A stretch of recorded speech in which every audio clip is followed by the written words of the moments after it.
보셨으니까 이 영화가 한 사람 한 사람의 우주가 얼마나 소중하고 우리 개개인의 삶이 또 얼마나 큰 영향을 미치는지 이런 영화가 가지고 있는 생각들이 조금 잘 전해졌으면 좋겠어요.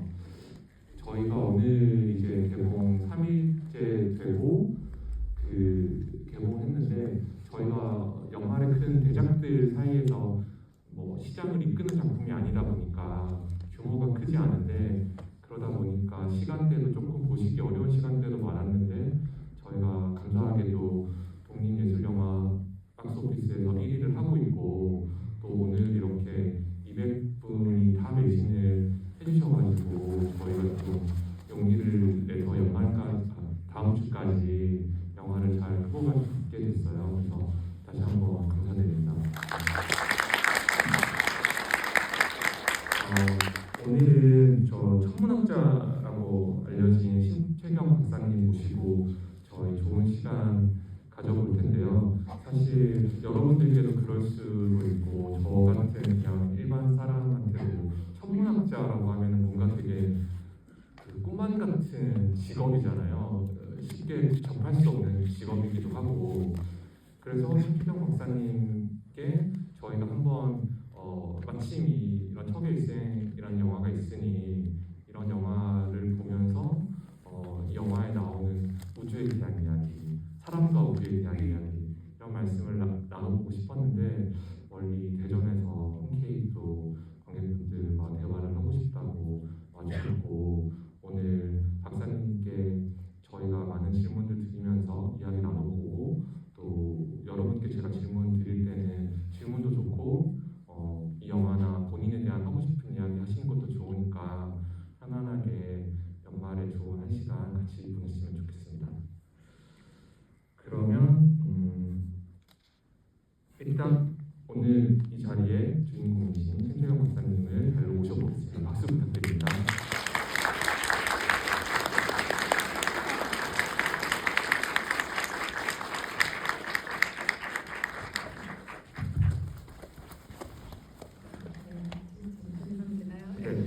박사님 지금 여기 이제 연말에 너무 소중한 시간을 써서 이 시간에 척일생을 봐주시고 박사님과 이야기 듣고 싶어서 와주신 200분의 관객분께 먼저 인사 말씀 부탁드립니다. 네, 안녕하세요. 한국천문연구원에서 일하고 있는 신채경입니다. 영화가 너무 좋아서 이런 이야기를 할 수 있는 게 저한테도 좀 꿈 같은 일이고 그리고 아까 되게 좋은 말씀을 해주셨는데 사실 저도 영화하는 사람을 이렇게 만나는 거 되게 어렵거든요. 낯선 일이고 아마 여러분들도 다 각자의 분야에서 어떤 전문가들이실 텐데 오늘 이제 저도 얘기하고 또 여러분들 얘기도 들을 수 있는 시간이 좀 되면 좋겠습니다. 와주셔서 고맙습니다. 그러면 우선 박사님 척일생이라는 영화로 관객가이드와 섭외 요청이 왔을 때 혹시 한번 해보겠다고 결심하신 계기나 혹은 이 영화가 어떠셨는지 이 영화에 대한 박사님의 평 궁금합니다. 네, 사실은 영화 이렇게 준비를 하게 된 것은 영화를 보기 전에 하겠다고 말씀을 드렸는데 조금 이제 아직 영화의 감상이 아직 젖어 계실 텐데 조금 다른 얘기를 해야 되는데 이메일이 너무 아름다웠어요. 저에게 보내주신 그 섭외 이메일을 이렇게 딱 적어주셨는데 너무나 명확하고 또 과학자들은 명확한 거 좋아하거든요. 저에게 지시하시는 모든 내용 요청사항이 아주 명확했고 저를 왜 섭외하려고 했는지가 명확했고 그런 이제 이메일이 사실 되게 아름다웠어요. 그래서 뭔지 모르겠는데 이런 사람이랑 일을 한번 같이 해보는 거 너무 좋겠다 이렇게 생각을 했고 그러고 나서 영화를 이제 보게 된 건 조금 더 시간이 지난 뒤에 보게 됐는데 영화는 사실 처음에는 조금 지루했어요. 그래서 시작할 때 굉장히 지루했고 이게 지금 무슨 얘기를 하려고 하는지 모르니까 이게 원작 소설이 있더라고요. 원작이 단편이 있는데 저는 원작이 있다는 걸 모르고 그냥 영화를 보기를 시작해서 처음에 그리고 사실 저는 예고편도 안 보고 그냥 아무 정보 없이 영화를 바로 시작을 한 거예요. 그러니까 그 오프닝 애니메이션부터 뭔가 이상했어. 여러분 지금은 이제 영화 끝났으니까 스포일러는 얘기해도 되잖아요. 그 오프닝 애니메이션이 중간에 나오는 고마워요 영화와 척의 광고를 똑같이 영화 오프닝 애니메이션이었거든요. 그래서 이제 이 회사 배급사 이름이 나오면서 척의 광고판처럼 똑같은 그 로고 동영상이 있었는데 거기서부터 저는 계속 지금 이게 뭐지? 이게 뭐지? 이런 것들이 너무 많았어요. 특히 처음에 3막으로 시작해서 이제 2막, 1막으로 가게 되는데 3막에서부터 이 영화가 뭘 얘기하고 있는 것일까? 여기에 너무나 많은 상징들이 있는 것 같은 거예요. 그래서 뭐 그 병원에서 일하시는 분들의 어떤 그 시그널 소리, 병원의 기계음들 소리라든지 이 사람들이 의미 없이 나누는 것 같지만 의미가 있는 것 같은 단어들 이런 것들을 안 놓치려고 너무 노력을 한 거예요. 그러니까 너무 재미가 너무 지루하고 힘들었어요. 이게 혹시 이거 뒤에 이거 복선 아닌가? 복선 아닌가? 근데 너무 복선이 많잖아요. 그리고 특히 자동차를 길에 그냥 버려놓고 집까지 굉장히 오래 걸어왔다고 하는 이웃집 남자가 이제 출근하려고 하는 이 선생님을 붙잡고서 되게 의미 없는 수다를 막 너무 많이 떨잖아요. 그래서 자기 뭐 일생 얘기도 하고 뭐 어디가 뭐 곧 이제 좀 지역이 안 좋아질 것 같아 이런 이야기도 하고 하는 게 너무 이렇게 상징이 많은 것 같아서 처음에 좀 힘들었는데 영화 이제 2막으로 넘어가면서 제가 3막에서 눈여겨봤던 사람들이 이제 2막에 자꾸 나오는 거예요. 그래서 너무 반가웠고 제가 좀 너무 많은 상징을 다 이렇게 캐치하려고 너무 노력을 많이 했는데 그 중에 이제 일부는 못 발견했고 일부는 이제 발견을 하게 됐거든요. 그래서 3막에서 너무 괴롭게 영화를 막 너무 집중해서 본 다음에 2막에서 제가 봤던 그 상징들이 다시 나올 때 너무 반갑고 그게 너무 재밌었어요. 그리고 1막까지 이제 영화의 마지막에 1막으로 끝나게 되는데 1막에서 내가 앞에서부터 이렇게 힘들게 보아왔던 3막은 약간 힘들었고 2막은 점점 재밌었고 1막은 거의 빠져들어서 봤거든요. 저는 그래서 영화가 다 끝난 다음에는 사실은 이거는 다시 봐야겠다는 생각을 너무 많이 했어요. 그래서 이 영화는 제 생각에는 3번쯤 봐야 될 것 같았고 중간에 왜 롤러스케이트 탄 소녀가 2번 나온 거 보셨어요? 혹시 한 번 더 나오나요? 혹시 2번 지나가더라고요. 처음에 이제 그 스케이트 탄 소녀랑 대화를 하잖아요. 근데 나중에 춤추고 나서 2막에 춤추고 나서 또 지나가요. 그리고 그 상가 앞에 몇몇 사람들이 상가 앞에 이렇게 테이블에 앉아 있는데 거기에도 예전 앞에 나왔던 등장인물들이 나오고 그런 것들이 되게 전 재밌었고 그렇게 쏙쏙 숨은 재미들이 있었는데요. 재밌는 거는 그게 단순히 숨은 그림 찾기가 아니었다는 게 재밌는 것 같아요. 이게 뭐냐면 이제 우리가 영화를 다 보고 나서 알게 됐잖아요. 처음에 세상이 멸망하는 것 같은 그 장면이 사실은 척이라는 사람이 죽어가고 있는 과정이었고 이제 척의 뇌 속에서 사실 일어나는 일들이죠. 그런데 우리가 일생을 살면서 무의미하게 지나쳤던 그냥 무심코 지나쳤던 많은 사람들이 있단 말이에요. 오늘 저 선생님 만나게 됐고 또 여러분들 이렇게 만나게 됐는데 척이 마지막에 죽어갈 때 가족이나 굉장히 가까운 사람들에 대해서 별로 떠올리지 않더라고요. 척의 뇌 속에서 일어나는 일이 3막인데 그 3막에서 등장하는 사람들이 그냥 이웃이거나 아주 오래전에 뭔가 부부동반 모임에서 한 번 만난 적이 있는 것 같은 사람 이런 사람들이 지나가요. 그리고 또 뭐 스케이트를 탄 소녀 이런 사람들이 지나가는 게 우리가 일생이 사실은 어떤 우연으로 되게 가득 차 있고 그 모든 우연들이 무의식적으로 내 인생 안에 들어와 있는 거잖아요. 이 우연들이 어떤 망을 이루어서 네트워크가 돼서 그것도 다 나의 일부였다는 것 그런 걸 알게 되고 그런 생각들이 들어서 그런 영화 속에 이렇게 숨겨져 있는 상징들을 찾아내는 게 더 재밌었던 것 같아요. 어쩌면 우리가 물론 가까운 사람들에 대해서도 생각하지만 마지막 순간에 그 주마등 스쳐 지나간다는 표현이 있잖아요. 동양에는 주마등 스쳐 지나간다는 표현이 있는데 그 주마등 스쳐 지나갈 때 이제 어쩌면은 저의 마지막 순간에 오늘 여기 앉아 계시는 이 장면이 하나 지나갈 수도 있고 그렇죠. 그런 것들을 좀 생각하게 됐어요. 그래서 인생에 대해서 생각한다는 의미에서 인생 영화가 아닌가 생각했습니다.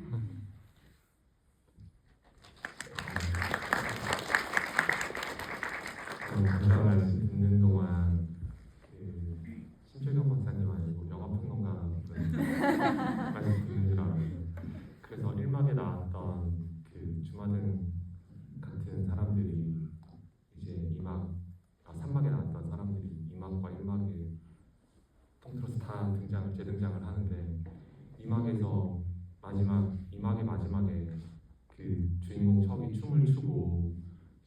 나레이션이 나오면서 그가 아직 자신의 삶이 얼마나 남았는지 모른다고 하지만 실제로 척은 알고 있었던 거잖아요. 그렇게 공허하게 같이 춤을 췄던 상대방이랑 헤어지고 공허하게 하늘을 보고 있는 그 척의 모습 뒤로 이제 극장 이름이 엘도라도라고 써 있더라고요. 뭐 엄청 어려운 상징은 아니지만 그런 순간들이 이 개인 척이라는 개인의 삶에 또 되게 어떤 휴식 같은 의미 있는 그 순간이 아니었을까 이런 생각도 저도 들었어요. 여러분들도 혹시 어떠셨을지 모르겠지만 혹시 또 보시는 분들이 있다면 그런 거 생각하시면서 3막, 2막, 1막 쫓아가셔도 재밌을 것 같아요. 그래서 또 박사님께 질문을 드리고 싶은데 만약에 척의 다락방을 들여다볼 수 있는 기회가 있다면 박사님께서는 과학자시니까 그 방을 들여다보고 싶으신지 혹시 들여다봤다면 본인의 어떤 삶의 그 남은 시간의 기준을 알게 됐을 때 그 일상의 삶을 이어가실지 아니면 드라마틱한 다른 것들을 하실지 그런 질문도 드려보고 싶습니다. 사실은 조금 딴 얘기인데 다락방이라는 번역이 너무 재밌었어요. 영화에서 쿠폴라라고 말을 하거든요. 쿠폴라가 이제 아마 다른 어원이 있을 텐데 저희 업계에서 쿠폴라라고 말을 할 때는 국제우주정거장에 지구 쪽으로 보이는 굉장히 넓은 창문이 있거든요. 국제우주정거장은 그 압력이나 이런 걸 유지해야 돼서 대부분 벽에 창문이 거의 없는데 그리고 아주 작은 창문만 있는데 특별하게 어느 한 구역만 지구 쪽으로 바라보는 굉장히 넓은 창문이 있어요. 그래서 이제 가끔 국제우주정거장에서의 아름다운 이미지 이런 이제 뭐 게티 이미지 같은데 이미지 모음집을 보면 그 약간 팔각형으로 생긴 어떤 창문의 아래쪽에는 지구가 보이고 거기에 우주비행사가 약간 이렇게 웅크리고 앉아서 지구를 보고 있는 장면이 있거든요. 그래서 저한테 쿠폴라는 그런 공간이에요. 그래서 그 창문을 통해서 멀리 있는 지구에 있는 그 모든 사람들이 생각하는 그런 순간인데요. 영화에서 이제 다락방이라고 되게 멋있게 번역을 하셨더라고요. 우리 되게 정겹게. 그 쿠폴라에 들어가서 미래를 보게 되는 게 이게 연말이어서 그런지 그 전 보는 것 같더라고요.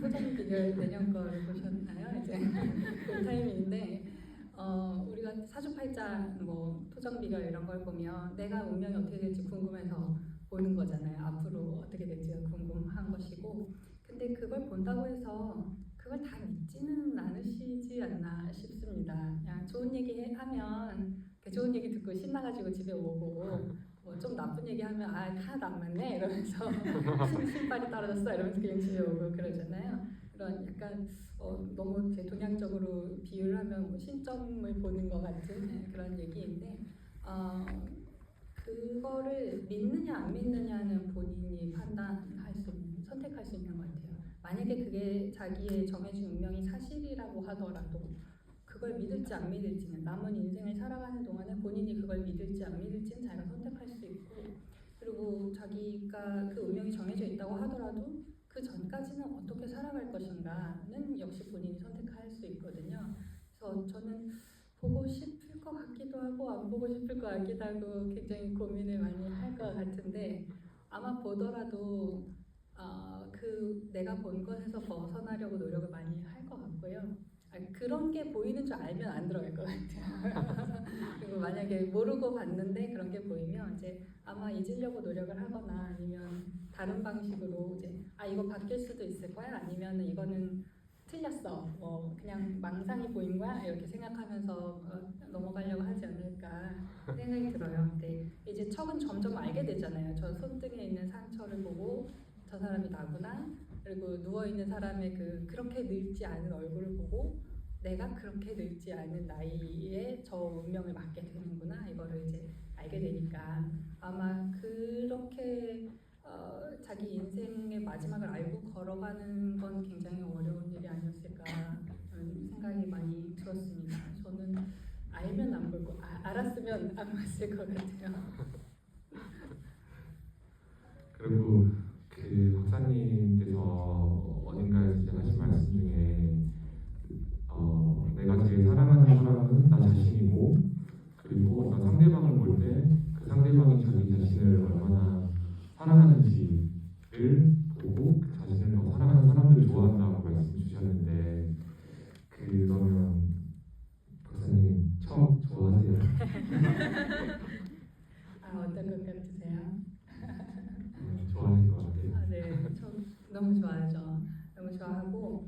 불구하게 됐고요. 이게 자신이 죽을 수 자기의 어떤 인생의 마지막 순간이 자기 눈앞에 다 이렇게 현현한 다음에도 여전히 일생을 살아가잖아요. 그럼에도 불구하고 뭐 열심히 해서 회계사가 되고 또 어느 순간에 정말 한낮에 열정적인 춤을 추기도 하고 이러면서 자기 자신의 인생을 살아가는데 그건 정말 용감한 일이잖아요.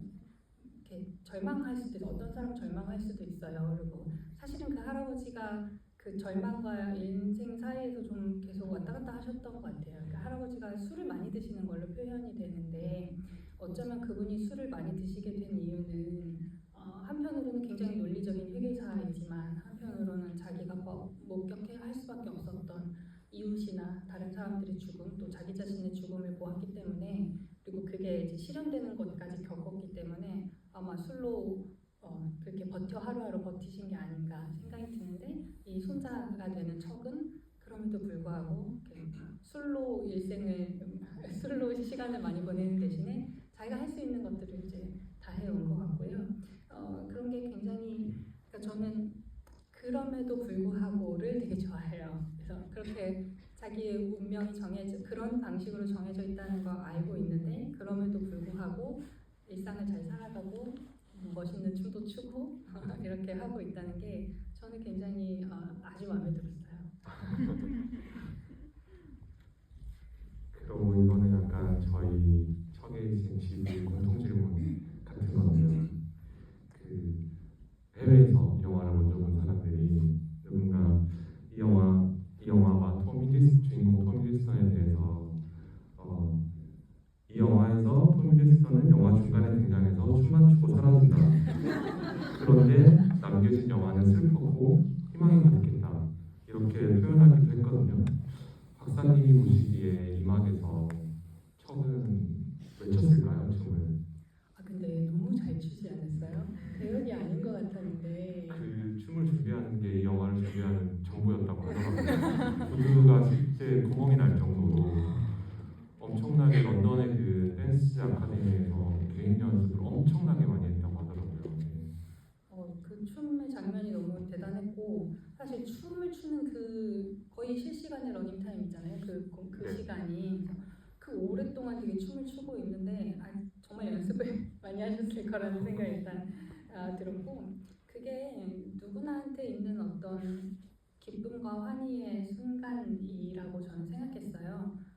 우리가 뭐 꼭 모두가 가수나 춤을 추는 그런 사람은 아니더라도 예를 들면 가수가 되어서 무대 위에 올라서 진짜 멋있게 딱 끝까지 완창을 하고 핀 조명이 나를 비추고 사람들이 나에게 박수를 갈채를 보내고 이런 것 같은 그런 순간이 인생에서 누구나 한 번쯤은 있거든요. 찾아보면 다 없었다고 생각하실 수도 있지만 있어요. 그게 아주 어릴 때일 수도 있고 내가 첫 발을 떼려고 할 때 부모님이 막 걸었어 이러면서 박수를 치는 순간일 수도 있고 혹은 내가 부모가 돼서 내 아이가 걷는 순간을 볼 수도 있고 아니면 내가 직장에서 인정받았거나 반장이 되었거나 그런 수많은 순간들이 있거든요. 아니면 정말 열심히 뛰어가지고 전철 문이 닫히기 직전에 딱 슬라이딩해서 출근할 때 늦지 않았다든지 누군가 어떤 자기가 생각하는 찬란한 순간들이 있거든요. 그런 순간 중에 하나를 영화에서 그렇게 표현한 것 같고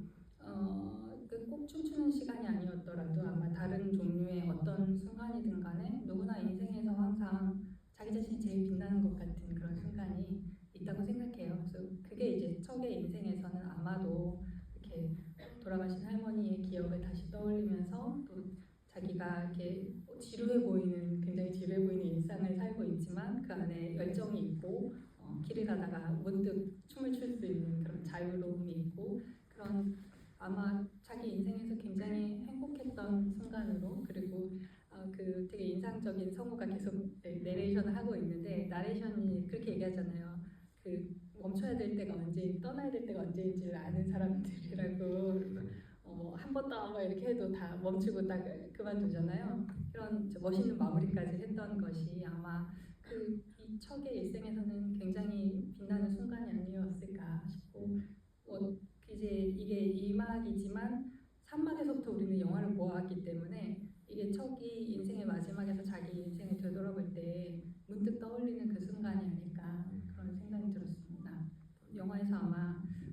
제 조명하고 싶은 척의 7분이 아니었나 싶습니다. 네. 이 영화 원작이 스티븐 킹 작가 원작 소설을 기반으로 했잖아요. 그래서 처음에 스티븐 킹이 이 소설을 쓸 때 그 설정이 그 거리에서 저희가 이마에서 본 그런 느낌의 거리에서 회색 정장을 입고 되게 좀 모범적으로 보이는 그 직장인 회계사가 길을 가다 발걸음을 멈추고 갑자기 드럼 비트 버스킹에 맞춰서 열정적인 춤을 추다. 여기서부터 이 이야기를 시작했다고 하더라고요. 그래서 사실 저는 스티븐 킹 소설의 쇼생크 탈출이나 그린마일, 스탠바이 미 같은 드라마를 더 좋아하는데 오히려 호러로 더 유명한 작가잖아요. 산막을 보면은 저희가 호러로 흘러가잖아요. 이거 왜 이러나. 근데 그 시작이 이막의 척이 춤을 추는 그 장면이라는 걸 보면서 이건 참 작가의 상상력은 대단하구나 이런 생각을 저는 했었습니다. 박사님 그리고 사실 저희는 에어홀이라는 영화로 관객분들을 만난 적이 있고 또 한국에서도 에어홀이라는 영화가 꽤 많은 분들이 봐주셨는데요. 그 영화는 척의 일생이 멀티튜드를 다루고 있다면 그 영화는 멀티버스를 다루고 있는데 지금 내가 살고 있는 내 자신이 혼자가 아니라 끝없이 펼쳐진 다중 우주 속 여러 수많은 나라는 존재 중에 최선의 모습으로 내가 지금 살고 있다. 이런 자기 자신을 응원하는 영화인데 척의 일생도 그렇고 되게 할리우드나 이런 크리에이터들, 작가들은 뭔가 사람의 일생과 우주를 되게 많이 연결하려고 하고 거기에서 이야기 소재를 찾는데 왜 그럴까요? 왜 그럴까요? 실제로 그렇지 않을까 그런 생각이 들고요. 그렇게 인간의 일생이랑 실제 어떤 우리가 과학에서 얘기하는 우주는 사실 크게 관련은 없거든요. 굉장히 미미한 관련이 결국에는 관련돼 있긴 하지만 그 자체가 뭐 똑같은 말로 쓸 수는 없는데, 그러니까 뭐 이게 과학적으로 아니면 뭐 구체적으로는 뭐 뇌과학적으로, 뭐 신경학적으로, 의학적으로 어떤 상관관계가 있는지는 명확하지 않은데요. 근데 우주라는 말은 원래 그럴 때 쓰라고 있는 것 같은데요. 언제든지 쓸 수 있는. 그럼요. 또 우주는 모두의 것이기 때문에 자유롭게 사용하시면 되고 우주라는 말은. 네, 한 사람의 인생을 우주라고 하기도 하고 한 사람의 머릿속을 우주라고 하기도 하고 또 우리가 속한 어떤 작은 사회를 소우주라고 하기도 하고 해서 네, 어디에서나 잘 사용할 수 있는 말은 맞는 것 같아요. 그리고 그게 실질적으로 우주라는 게, 그러니까 우리가 알고 있는 지금의 150억 년 됐다는 이 우주는 우리가 지금 알고 있는 관측 가능한 우주거든요. 사실은 관측 가능하지 않은 그보다 더 멀리에도 있을 수도 있는데 우리가 거기까지는 정보가 없어서 몰라요. 그래서 우리가 과학에서 말하는 우주는 그냥 관측 가능한 그 우주 범위예요. 네, 사실 그 너머에 더 많은 다른 우주가 있을 수 있다고 생각을 하면 우리가 사람 사이의 관계나 이런 것들을 또 우주라고 표현하는 것도 과학적으로도 또 비슷하지 않나 이렇게 생각도 듭니다. 네. 오지 많이 있으셔도 돼요.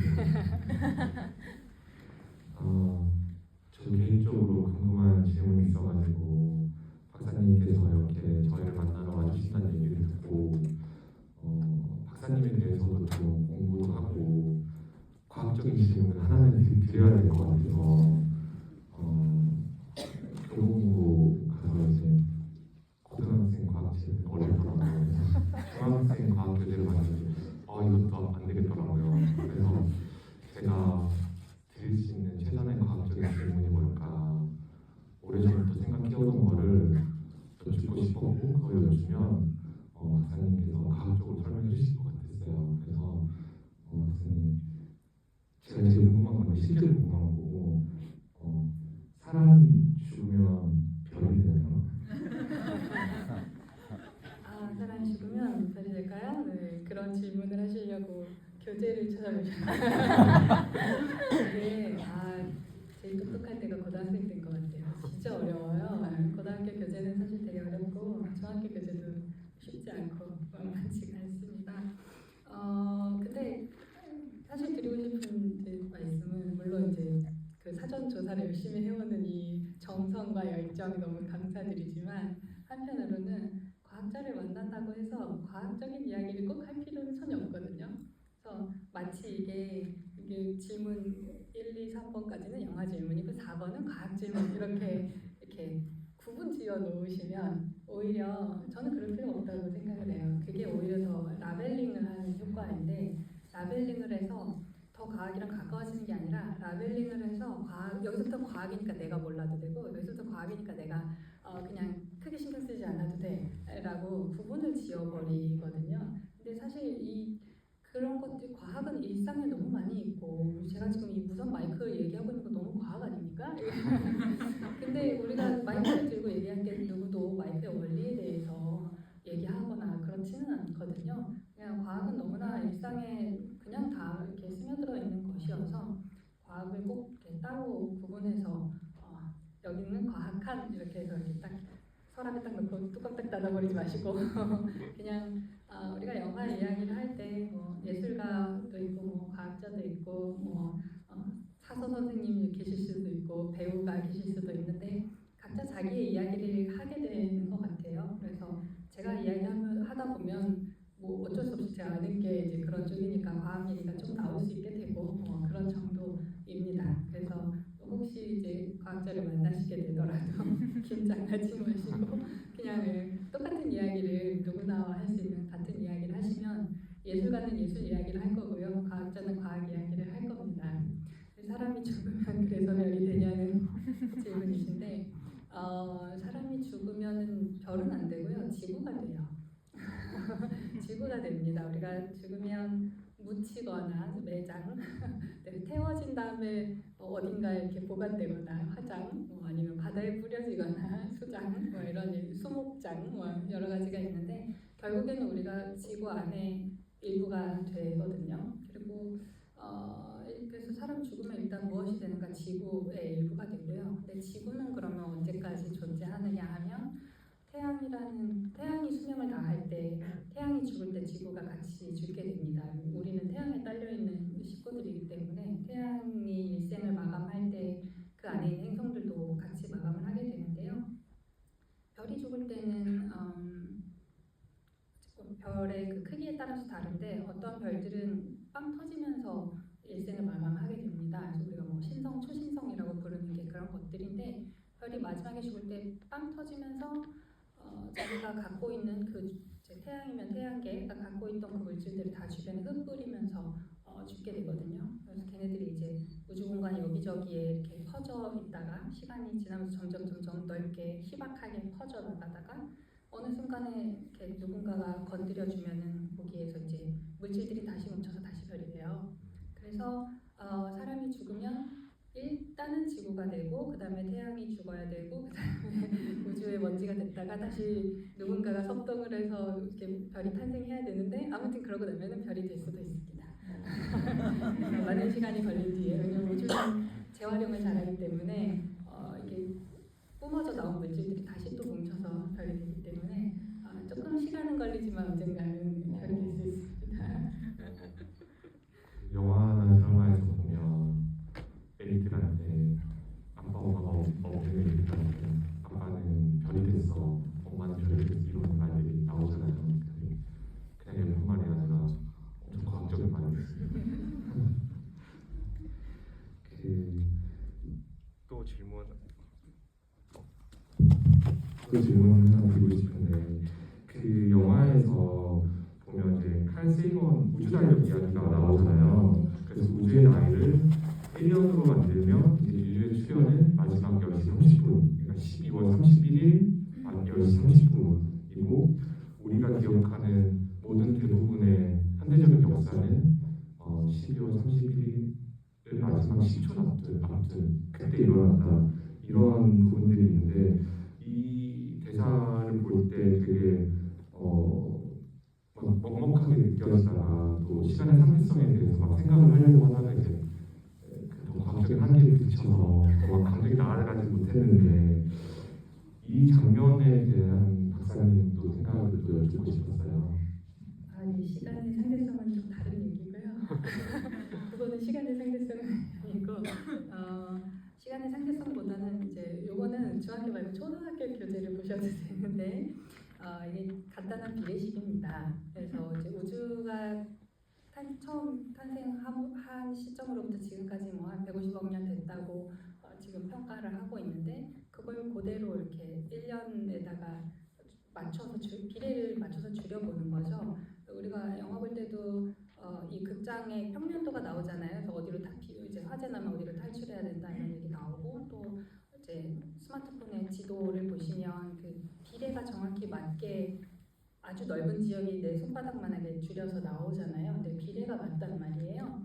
그런 식으로 150억 년이나 되는 시간을 마치 우리가 지도를 이제 서울이라는 넓은 면적을 이렇게 핸드폰 안에 볼 수 있듯이 150억 년이라는 긴 시간을 1년이라는 달력으로 좀 이렇게 줄여서 그러나 비례에 맞게 이렇게 나타내는 거죠. 그걸 이제 우주 달력이라고 하고 그래서 우주가 태어났을 때부터이기 때문에 지구는 또 한참 태양이 먼저 태어나야 되는데 태양이 또 1세대 별이 아니거든요.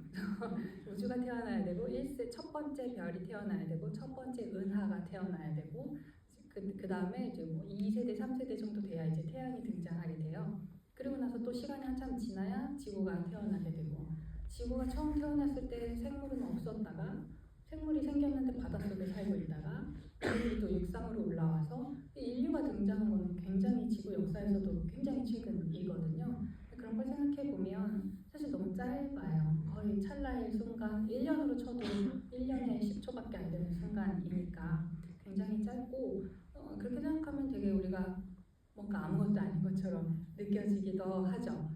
우리는 인간이 되게 중요한 존재라고 생각하고 살고 있지만 사실은 우주적인 규모에서 보면 우리는 1년 중에 10초밖에 차지하지 않는 존재잖아요. 그게 이제 우주 달력이 주는 어떤 성찰의 메시지인 것 같고요. 그럼에도 불구하고 저는 그 10초의 순간이 그 척이 춤을 추는 7분처럼 더 멋있을 수도 있다. 그런 생각은 해봤습니다. 그럼 박사님도 그런 상황에서 춤을 추시는 뭘 하게 될까요? 뭐 누군가는 춤을 추고 누군가는 노래를 부를 수도 있고 뭔가 하겠죠. 아마 평소에 하지 않던 일을 하는 순간들이 혹은 평소에 어렵던 일을 갑자기 해내는 어떤 순간들이 누군가는 있을 것 같고 그런 순간이 있다면 그 연력이라고 있는 거 아세요? 인력, 뭐 원력, 연력이라고 있어요. 지금 아마 이제 많이 사셨을 것 같은데 지금 그런 타이밍이잖아요. 새해 결심 뭐 이런 거 하면서 연력을 사실 때인데 그 연력을 놓고 생각해 보면 그 중에 점 하나가 내가 진짜 너무 올해 너무 진짜 끝내줬던 어떤 순간이 점이 하나 찍혀 있으면 그 연력은 사실 그 점 하나로 다 했잖아요. 그런 순간일 수도 있을 것 같아요. 우주 달력이 굉장히 절망적이거나 너무 막 우리는 너무 미물 같은 존재야라는 메시지일 수도 있지만 그러려고 그런 메시지보다는 우리는 일단 1번은 겸손해야 되고 당연히 그 다음에 겸손하지만 우리에게는 그 10초를 또 찬란하고 멋있게 살아가야 할 의무도 있는 거죠. 그게 우주 달력의 메시지였다고 생각합니다. 그러면은 제가 몇 가지 질문을 좀 드려봤는데 오늘 오신 분들 중에도 박사님께 질문 하시고 싶은 분들이 계실 것 같아요. 그래서 질문 또는 아까 말씀드린 대로 본인의 이야기도 괜찮고 질문하신 분들한테는 저희가 작은 선물도 마련해뒀으니까요. 많이 참여해 주시면 좋을 것 같습니다. 그러면 박사님께서 이렇게 어려운 건데 곧 마이크 주실 건가요? 네. 그럼 두 번째 줄에 앉아 계신 여성분께. 일단 신철 박사님 만나게 어제 시도를 해준 분한테도 감사하고요. 장기적으로 하셨거든요. 1시간 동안 버라이 같은 일들이 벌어지더라고요. 너무 감사합니다. B13. 감사합니다. 제가 두 번째 봤는데요. 이게 처음 봤을 때 이 뭐지? 뭘 말하는 거지? 아까 이제 말씀하신 것처럼 그런 느낌이었어요. 이 영화는 다시 봐야 되겠다. 내가 게 과연 무엇인가 그런 생각이 되게 많이 들었었고 오늘 두 번째 보니까 3막이 다시 이제 처음이 되니까 이런 대사들이 계속 반복된 거였었구나. 그래서 되게 좋더라고요. 말씀하신 것처럼 3번 봐야 되겠다. 가족과 함께 더 보겠습니다. 주변에도 꽤 많이 알렸어요. 이제 제 주변에 지금 계속해서 저도 홍보를 하고 있는데 영화 잘 되기를 정말 바랍니다. 그 명장 명대사 대사집도 받았거든요. 그것도 열심히 읽었어요. 제일 좋았던 대사는 그 선생님이 처음에 머리 이렇게 잡고 했던 그 대사가 저는 일단 제일 좋았습니다. 그리고 이제 할아버지 이제 질문인데요. 이제 할아버지가 하셨던 말씀 중에 저도 수학을 잘 못하는데 할아버지의 그 수학에 대한 애정 그리고 쭉 얘기하는데 저도 홀딱 이렇게 빠지게 말씀을 하시더라고요. 그때 척의 오늘은 이제 영어 다 이제 밑에 대사 빼고 척의 눈빛만 봤어요. 근데 척의 눈빛이 정말 반짝반짝반짝이는 걸로 바뀌는 거예요. 이제 질문인데요. 신주영 원사님 이제 천문학자로서 그 숫자가 가지는 그런 매력을 쭉 얘기하시잖아요, 할아버지가. 그 천문학자한테 그렇게 다가왔던 매력 어필, 천문학, 그리고 그 예술이라고 또 이제 말씀을 하시거든요. 그래서 이렇게 공부를 하시면서 정말 내가 천문학을 하면서 이게 예술처럼 느껴진다라고 생각했던 그런 감동의 순간 그런 게 있으면 꼭 듣고 싶습니다. 네. 왜 가족과 오겠다고 하셨는지 이제 파악이 됐는데요. 일단 혹시 자녀들 보시고 수학을 가르쳐 보겠노라 생각하신 거 아닌지 저도 그 장면을 보다가 이제 애들한테 봤지? 말하면서 됐는데요. 저도 수학은 사실 중요하다고 생각합니다. 근데 저는 그러니까 여러분들의 많은 기대와는 달리 막 어릴 때부터 천문학을 하고 싶어서 한 건 아니었고 어쩌다 보니까 하게 된 거라서 저는 막 수학과학 그렇게 사실 잘하지 못했어요. 별로 이렇게 흥미로워하지도 않았었고 근데 수학과학이 주는 어떤 매력은 그 자체를 아는 것, 그 숫자나 이런 것들 더 빨리 계산할 수 있거나 남들은 막 계산기 꺼낼 때 나 혼자 막 암산해가지고 답을 말하거나 하는 것들은 잘난 척 하는 데 도움이 되고요. 그 외에는 생각하는 데 도움이 돼요. 그래서 수학이나 과학은 내가 이제 너무 막 안개처럼 뿌연 어떤 해결하기 어려운 일이 있을 때 논리적으로 하나씩 격파해 나가는 그런 순간들을 수학이나 과학을 공부할 때 그걸 배우게 되거든요. 그걸 훈련하게 됩니다. 그래서 우리가 공부를 잘하기 위해서 수학과학을 하는 건 사실 아니고 수학과학을 하는 문제를 해결해 나가는 과정 중에 내가 논리적으로 생각하고 판단했던 것들이 나중에 언제 도움이 되냐면 집을 사야 되는데 부동산에서 굉장히 복잡한 서류를 줬을 때, 뭐 등기를 해야 될 때, 아니면 내가 주식을 사려고 하는데 이 주식이 이 숫자들이 무엇을 의미하는지 알기 어려울 때, 그럴 때 새로운 사실들을 그러니까 낯선 것들을 낯익게 해결하는 데 도움이 되거든요.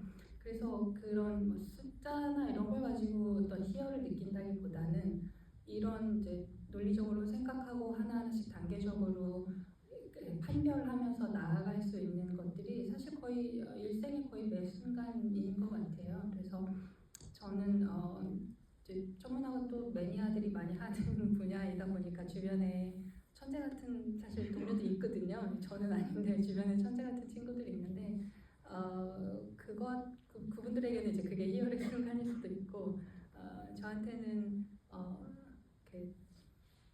저는 잘난 척하는 데 쓰기보다는 이 모든 것들이 나의 어떤 뇌도 근육이어서 헬스하듯이 운동을 해줘야 되거든요. 워크아웃을 해줘야 되는데 그런 것들이 나를 이렇게 차근차근 단단하게 한다는 기분은 정말 매일 하고 그런 생각은 매일 들어요. 그래서 저는 이제 어릴 때는 기초가 좀 부족했던 친구였는데 지금 이제 그래도 몇십 년 동안 공부를 했잖아요. 의도치 않게 보통 이제 한 20살, 20몇 살까지 공부하고 끝났어야 되는데 지금 너무 오래 공부하고 있는데 제가 이렇게 수십 년 동안 되게 계속 그런 면에서 단단해지고 있다는 걸 느끼고 있어서 꼭 천문학이 아니라 연구자들은 아마 매일매일 그런 순간일 것 같네요. 네, 감사합니다.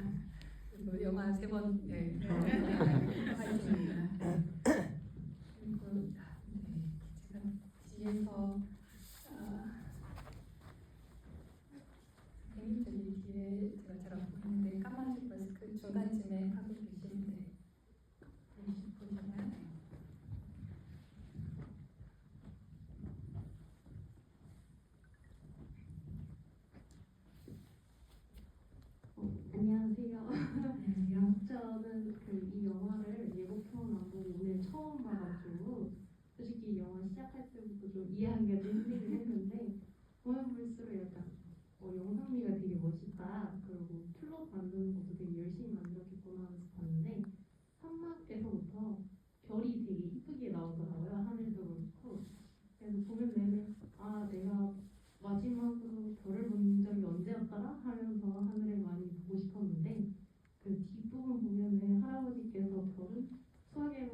네, 별이란 불타고 있는 덩어리, 수소 덩어리.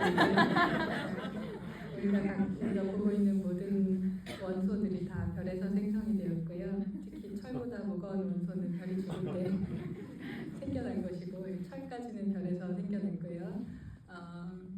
네, 그 별 안에서 얘네들이 어떻게 에너지를 계속, 별이 스스로 갖고 있는 연료, 사실 연료 덩어리거든요. 별이 불타고 있는 연료 덩어리인데, 지구에서는 불타고 있는 이 유체가 이렇게 촛불 모양으로 이렇게 뾰족하게 생기잖아요. 이렇게 물방울 모양으로 생기는데, 그걸 우주에서 하면 그냥 동그랗게 생겨요. 중력이 지구가 잡아당기고 있지 않아서 그냥 동그랗게 생기는데, 그럼 불타고 있는 사실 덩어리, 이 보이는 거 그런 것이 아니라 그 안에서 이제 많은 원소들이 처음에 생성이 됐고, 제가 아까 첫 번째 별이라는 말씀을 드렸는데, 우주가 탄생한 다음에 첫 번째 별이 어떻게 생겨났는가가 그 저희 천문학에서 하고 있는 여러 분야 중에 하나의 이름이에요. 퍼스트 스타, 퍼스트 갤럭시가 분야 중에 분야 이름 중에 하나인데요. 별이 어떻게 뭉쳐서 태어났고, 얘네들이 어떤 압력과 온도 조건이 맞을 때 연소가 시작되고, 그 연소가 어떤 식으로 수소에서 헬륨으로 헬륨에서 다른 원소들로 어떻게 바뀌어가는가가 다 수학이고 화학이고 물리이거든요. 그래서 우리 회계사 할아버님께서 과학적으로 올바른 문장을 이야기해 주셨고, 그래서 네, 별의 일생에 대해서는 사실 이제 천문학 전공 1학년, 2학년 때 1시간 반 정도 수업을 하는 분량이라서 오늘 다 말씀드릴 수는 없지만, 네, 저에게 별은 네, 교과서에 있는 챕터 이름이네요.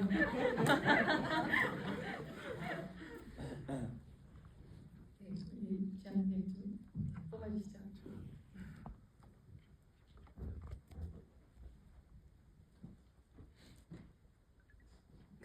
팔이 아프신데 빨리 뽑아주시면. 저기 남자분 멀리 손들고 계신.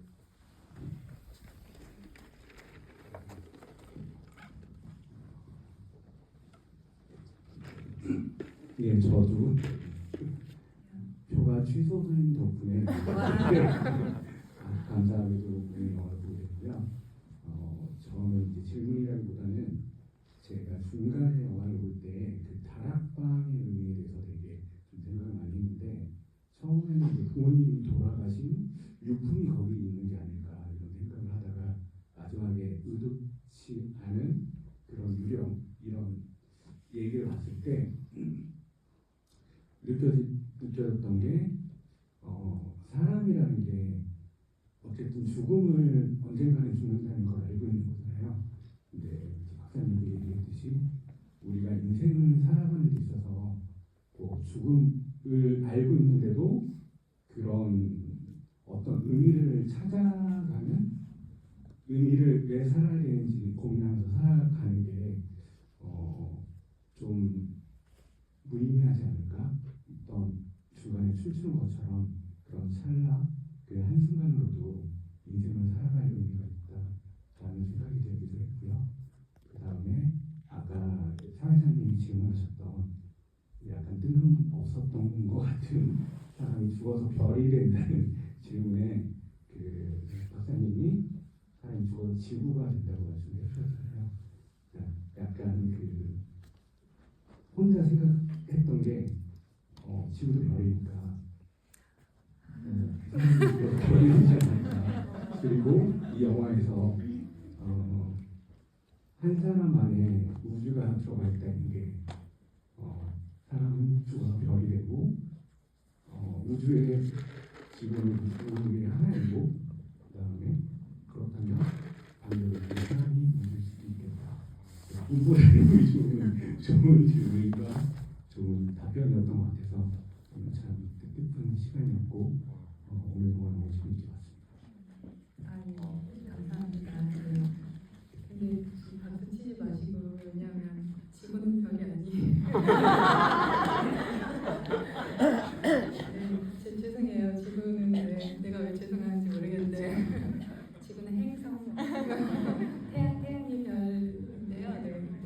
네, 나중에 어차피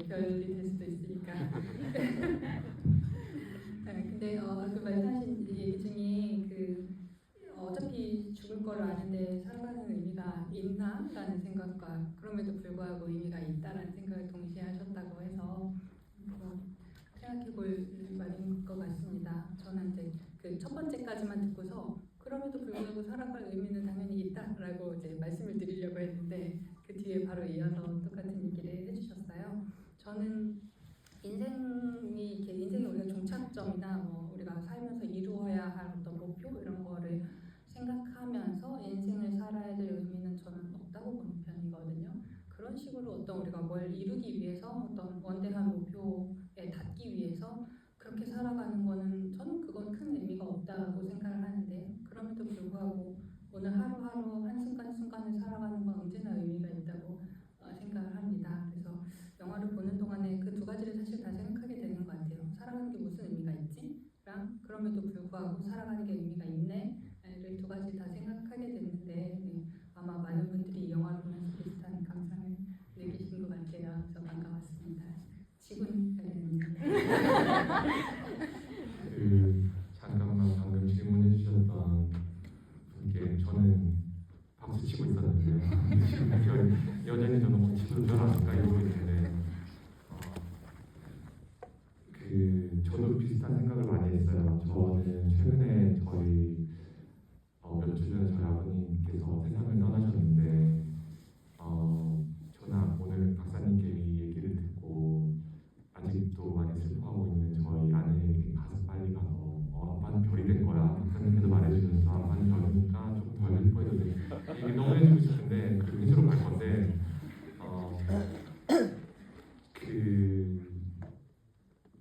제가 그 장례를 마치고 와서 집으로 가는 길에 너무 낯선 거예요.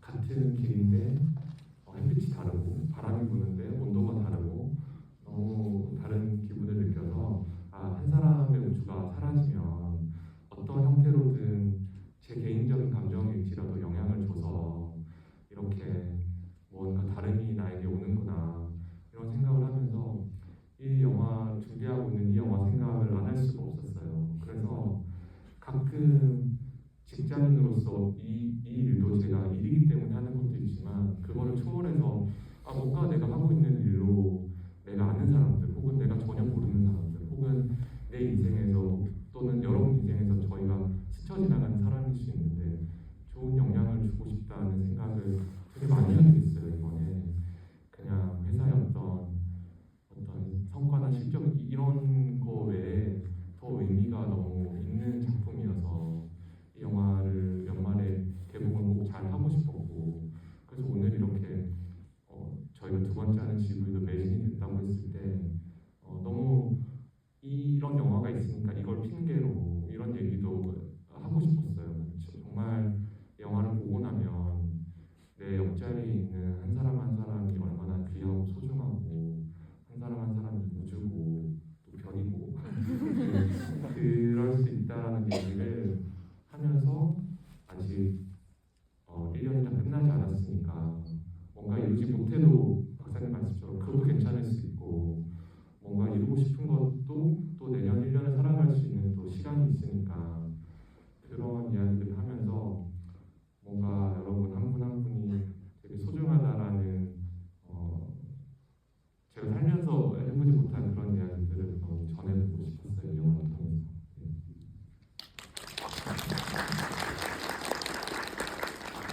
그러면 한 분만 더 질문을 받고 정리하면 될 것 같은데 한 분은 마지막으로 네, 그러면 아까부터 계속 손을 들고 계시는 섹스의 잠시만요.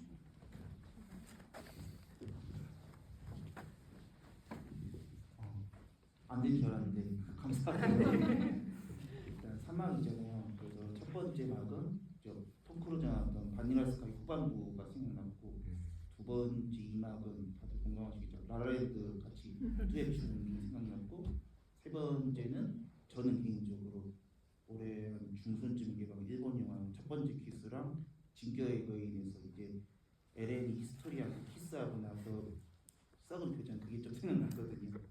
그래서 여쭤보고 싶은 거는 왜 SF 영화를 보면 뭐 우주전쟁, 인디펜던스 데이처럼 막 지구 종말론 막 그런 거 있잖아요. 그런 영화들 보셨을 때 그 물론 전공이겠지만 어떤 감정이었는지가 궁금하고, 그리고 마지막에 이제 주인공이 결국은 돌연사람 운명을 그냥 받아들이잖아요.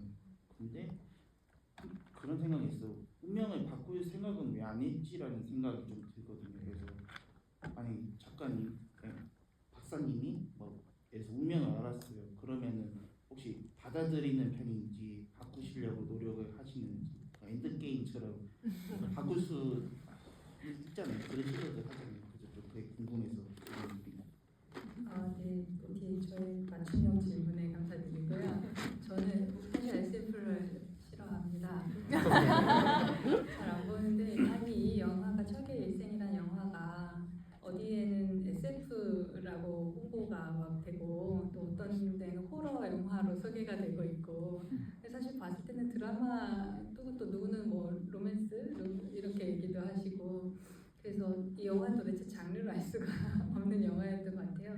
제 SF를 사실 고전적인 SF를 잘 안 보는 이유는 그게 다 싸우는 영화여서 그랬거든요. 그래서 SF는 말씀하신 것처럼 지구가 멸망한다든지 또 우리가 혼자 멸망하는 게 아니라 누가 쳐들어오잖아요. 그래서 외계의 어떤 문명이 우리를 이렇게 잠식하러 오거나 이렇게 그래서 싸우고 서로 문명과 문명이 충돌해서 하나가 소멸하고 이런 이야기여서 저는 좀 그런 폭력적인 내용을 별로 안 좋아하기 때문에 제가 전쟁 영화도 사실 잘 안 봐서 SF는 잘 안 보는데요. 이런 종류의 SF라면 저는 얼마든지 볼 수 있을 것 같고, SF는 제가 SF 작가님한테 그런 걸 여쭤본 적이 있어요. SF라니 도대체 뭐냐? 내가 볼 때는 이거는 SF는 장르 이름이 아니고 전쟁 영화지. 근데 이제 샵 SF 해시태그가 달려 있는 것이지 이게 카테고리가 아니라고 저는 생각한다. 그런 말씀드렸더니 그분이 뭐 어느 정도는 맞긴 한데 요즘은 SF가 많이 바뀌고 있고, SF라는 거는 이게 이 작품이 진행되는 동안에 과학적인 어떤 사실 때문에 돌이킬 수 없는 일이 벌어지는 게 SF라고 정의를 그렇게 내려주시더라고요. 이 영화에서는 사실 SF가 어떤 과학적인 사실을 가지고 뭘 얘기하고 있진 않아서 이 영화는 저는 SF라고 생각되지는 않고요. 또 실제로도 SF를 염두에 둔 그런 설정이 아니잖아요. 한 사람의 머릿속에 일어나는 일이어서 저는 이제 평소에 그런 SF는 사실 뭐 우주적으로 맞느냐, 과학적으로 맞느냐 이렇게 보지는 않고요. 또 저도 극장에 갈 때는 좀 쉬어야 되지 않겠습니까? 그 과학이 저의 직업이어서 저는 이제 놀 때 극장을 놀러 가기 때문에 그런 생각은 잘 안 합니다. 운명에 대해서는 만약에 제가 그런 식으로 어떤 저의 마지막을 알게 됐다면 저는 과학자들이 흔히 하는 일, 내가 제대로 알고 있는 게 맞나를 의심할 것 같아요. 저의 지식, 제가 알게 된 것을 의심하게 될 것 같고, 그리고 또 이제 사실 앞에 했던 얘기로 돌아가자면 그거 점이 잘 안 맞네 라고 생각하려고 노력할 것 같아요. 그래서 뭐 나의 운명의 마지막을 누가 정해? 그죠? 그냥 그거에 신경 쓰지 않고 살아가려고 하고요. 아마 척은 자신의 운명을 그렇게 수용했다고 저는 수용한 것 같진 않아요. 물론 마지막에 이렇게 아마 투병을 좀 하다가 죽는 것 같기는 하지만, 그럼에도 불구하고 그 과정에서 너무나 열심히 살았고 멋있는 순간들을 맞이하면서 수많은 사람들과 잊고 있었지만 수많은 사람들과 네트워크를 이제 구성하면서 살아갔고, 오히려 그런 절망하지 않고 잘 살아간 사람인 것 같아요. 그래서 저는 썩 마음에 듭니다.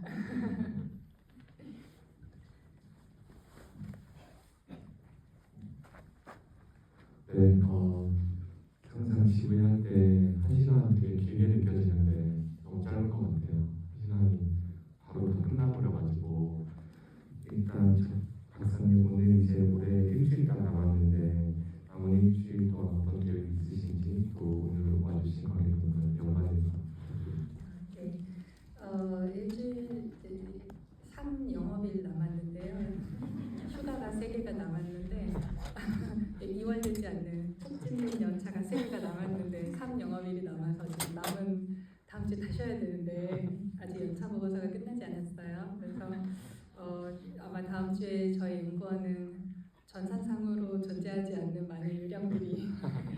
공지할 예정입니다. 저뿐 아니라 다른 분들도 아마 오셔서 전산에는 연차로 등록되어 있는데 유령처럼 나와서 일을 하고 계실 것 같고, 그래서 저 연구실 앞에 이렇게 그 쿠폴라에 자물쇠를 이렇게 좀 달아놓을까라는 생각을 해봤습니다. 저 진짜 유령처럼 보이게 하려고요. 저는 이제 요새 달과학을 하고 있어가지고 음력으로 하려고 조금, 아직 한 50일 남았어요. 그래서 3영업일 너무 짧기 때문에 올해는 이제 연차 보고서를 열심히 쓰고 설이 되기 전까지 다 못다한 송년회를 좀 해보려고 합니다. 여러분들도 혹시 올해 해야 되는데 아직 마무리 못해서 마음이 조급하신 분이 계시면 또 한국인에게는 두 번째 새해가 있으니까 좀 이렇게 남은 50일을 새해 복을 천천히 받으시기 바랍니다.